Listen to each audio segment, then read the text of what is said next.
This is how big the hail is, close to about 4 inches across. This can come down in severe thunderstorms.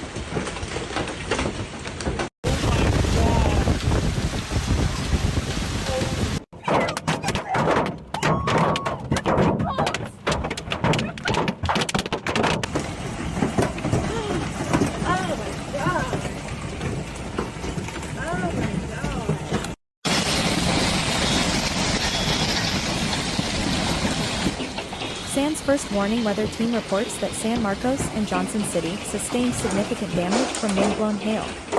The National Weather Service even had reports of 5 inches of hail from a meteorologist and storm chaser in Johnson City in Blanco County. The NWS lists hail that size as CD or DVD size.